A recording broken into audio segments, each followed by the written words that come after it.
All right, everybody.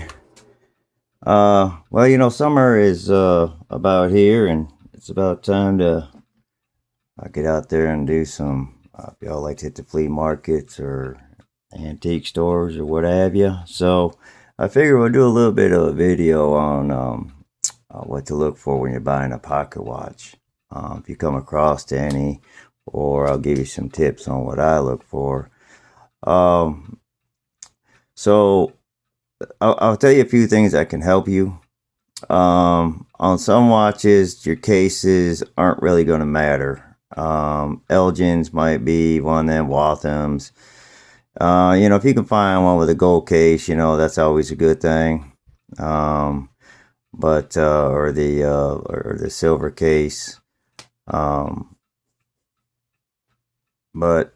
a lot of these watches you just bought the movement. They didn't come with a case. That was something that you picked out, and then the jeweler would case it for you or whatever they had. So that's why when you see these watches, you'll see some are the same watch, but the cases are different, and that is just because that they didn't come with a case. You just bought the movement. You did not come with a case. That was different. That was separate.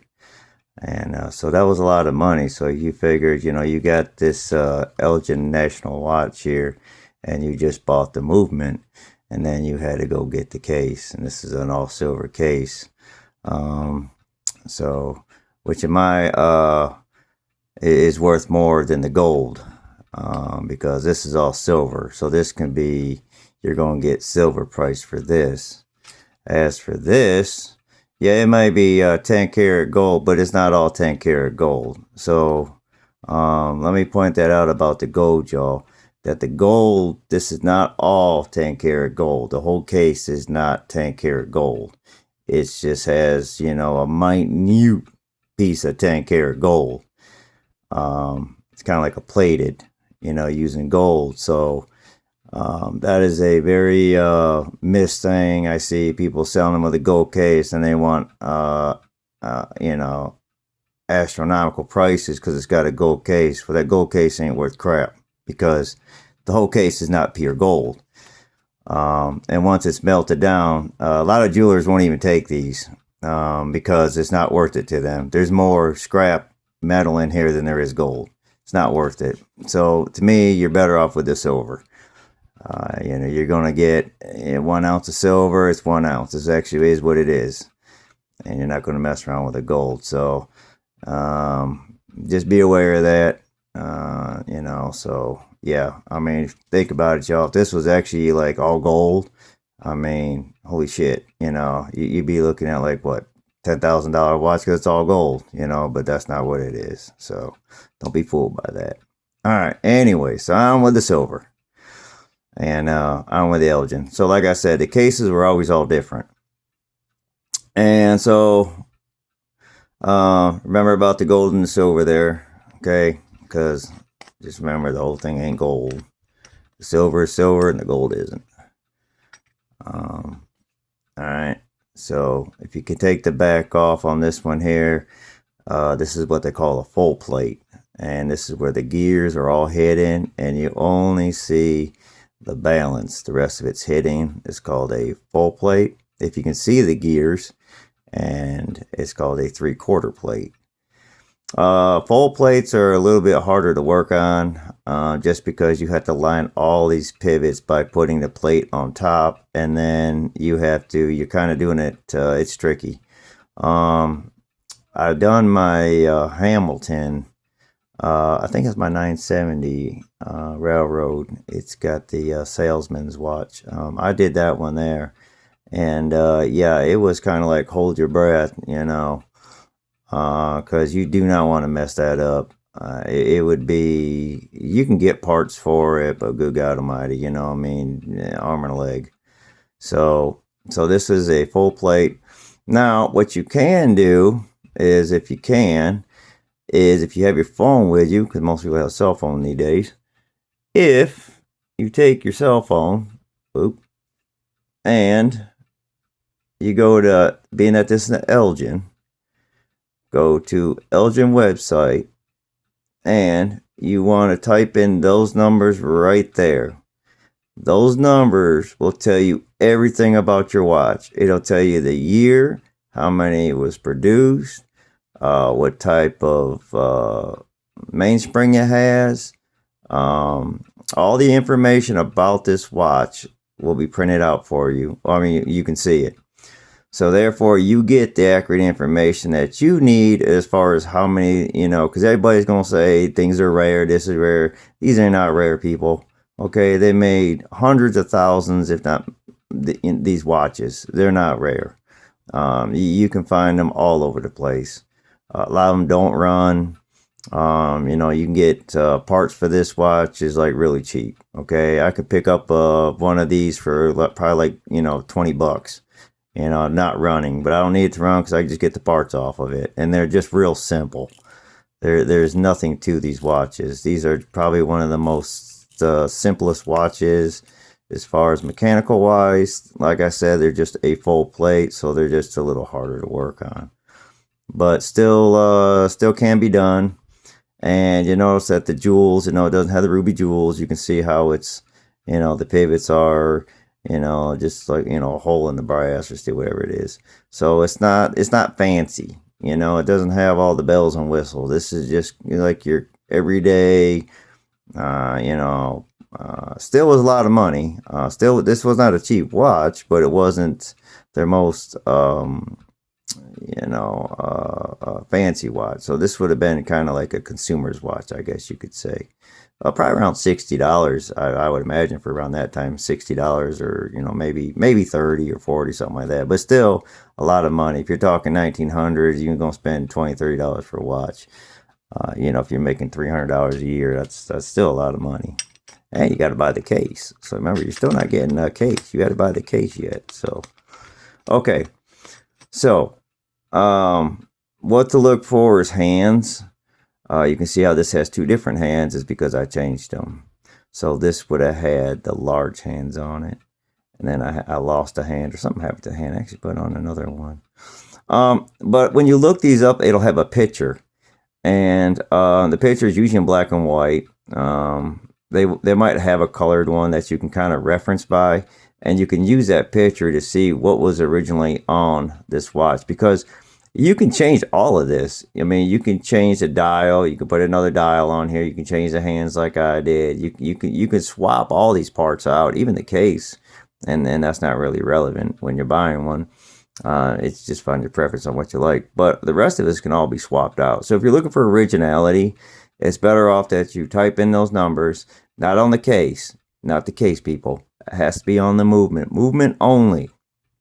And that'll give you an idea of what this watch would have looked like.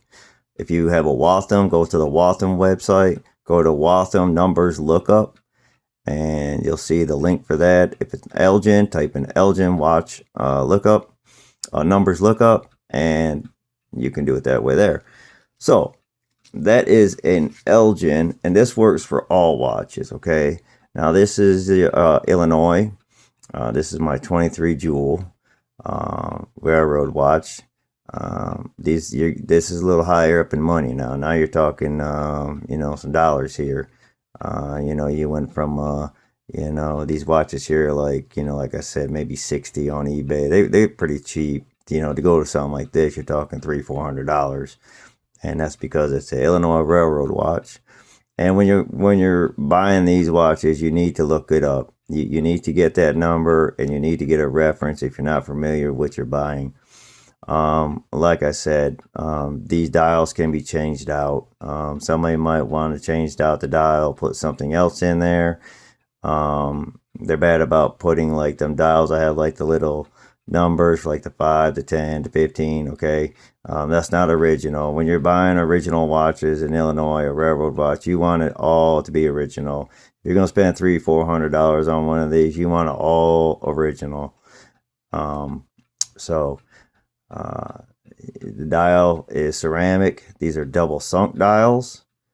And you can tell, the seconds right here, you can see it's a larger print on the seconds, more visible, because this would have been used for railroad use versus this. That's pretty small. It's legible, but consumer wise. Where this here, if you take it out of your pocket, yeah, you can see it pretty easy. Okay. And the back on this one here, we'll show y'all. All right, so there's a big difference. You can see the jewels. This is a 60 hour. And when it comes to Illinois and your bun specials, it'll always be printed up here what it is. So it'll say bun special, and right here it'll say 60 hours. So this is a 60 hour. You can also tell it's a 60 hour because of the 3 screws right here. So I think the other ones, if it's just a bun special, you won't have the 3 screws right here. This won't be here. The 60 hour, I believe that's a trade of the 60 hour, so you can tell. But it'll be printed up here anyway, so either way. And I don't think you can mismatch the bun special with a 60 hour. I think all the bridges, they don't fit. I think it has to be particular to this. And just a beautiful movement. You can see all the gild work is real nice. I would prefer, if you're going to buy one of these, I would buy it running. If you're going to pick one up and it doesn't run, don't spend a lot of money on it, because you're going to spend a ton to get it running. So spend the money if you want one running. In that sense there, I would just go ahead and pick one up running. You need to make sure it runs. And, well, how do you know if it runs good or not? Well, without a time grapher and all that, and if you got the because you can't carry one of those around with you. So what you're going to look for, now this watch needs a good tuning, and I need to get another mainspring for it. This mainspring in it is just weak. And I will show you what a weak mainspring looks like, and you can see. All right. So you can see how the balance isn't really, it's not strong. Okay. When you have a good, strong spring in there, this balance would be swinging really fast. The speed on this should be really, it would be picked up a great deal. You can also tell that this probably has a weak spring, because if you look at the regulation, it's all the way over to the fast side. So that's a good indication there that the watch is probably not running right. It's they got it all the way to the one side. So right off the bat that, yeah, it's probably going to need service, and it's probably going to need some work done to it. So that's usually a dead giveaway, is when the regulator's all the way over to on the fast side. If it's all the way over on the slow side, and it's running like pretty quick, that would be an indication it's probably magnetized. That would be in your favor. I'd rather have something that I need to slow down than have something to speed up. It's easier to slow it down than it is to speed one of these up. So you definitely want to be on the fast side for these watches. I'd rather be ahead than to be behind, because if you get behind, it's only going to get worse. It'll never get better without some service work. So this needs to be serviced. So you can just see how this balance is not, it doesn't have the amplitude. Okay, it's not swinging real fast. And so you can, to the trained eye, if I look at this, I can say it's probably running about 188 degrees amplitude.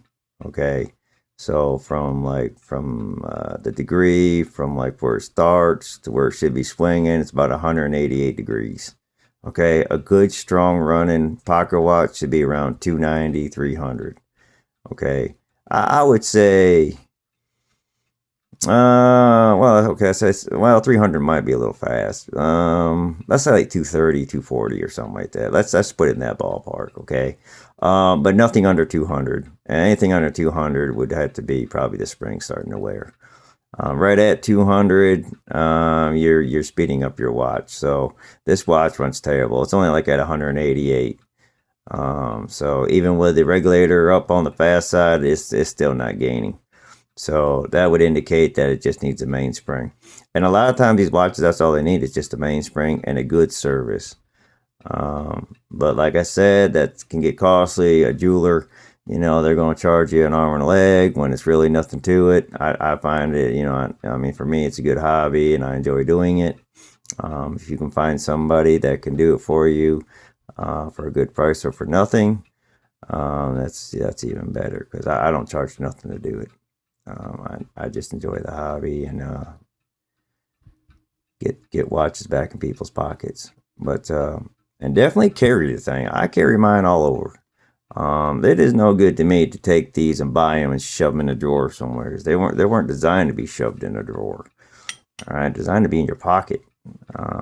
You know, they're pretty robust. As long as you don't drop it on the ground, it's going to stay working. They cannot take a direct hit on the ground. That's what's going to kill your watch, is if you drop it. They're not shock proof. Okay, these jewels, there's no shock jewels on these. Okay, it doesn't have that piece of brass that you see on these fancy watches. That's shock protection. That's so when you drop it, that energy of that drop has somewhere to go, something to absorb it. These watches don't have that. So all that energy, all that shock goes to the axles and to the pivots. And it's usually going to break one. And your balance is usually the one that's going to take the blunt. These axles are very, very thin. They cannot take that type of abuse. So they have just a small amount of room. You know, kind of like a backlash of play. And when they're dropped, that energy is just too great for what the tolerance is for them jewels, and it's just going to break something. So dropping these is like, yeah, you're going to be in some hurt. You might get lucky and not break anything, but that doesn't happen too often. You know, maybe dropped on carpet or something, but hardwood floor or concrete, yep, it's not probably going to end good. All right, so these are the two watches that I just want to share with y'all. If y'all decide to go out there and look for watch, that's what I do. I like to look for watches. I like to look for pocket watches. Your Elgins, Illinois, and Waltham are going to be probably your best bet. And Hamiltons are a really nice watch to look for. I know I see a lot of the Westcock pocket watches come up, y'all, and let me tell you something. They're called throwaway watches. You can't service them. They're not designed to be serviced. You throw it away, you buy you a new one. So if you're looking for a throwaway watch, that's a good one to get. And don't spend no more than about $10 for one, y'all, because they're not worth it. So I just want to make a little quick video. It's getting that time of year. Good time to get out there and see what you can find. And hopefully this year I might stumble upon some luck, and maybe we'll get some watches and we'll get something we can work on.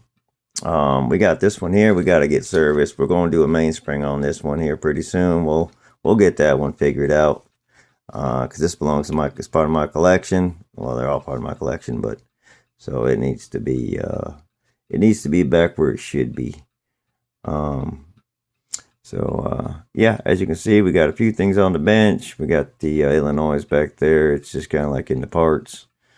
And so I hope everybody gets out there and does some looking. And I will catch y'all back here pretty soon, and we'll get working on the Waltham. I want to thank everybody for out there. I know the video timing hasn't been all that great. Haven't really been making as many videos as I should. It's just been a lot going on this summer, and well, that summer's coming, and but we'll do what we can to get out there, and we'll have some fun and do some service watching. All right, y'all, have a good one, and I'll catch y'all soon.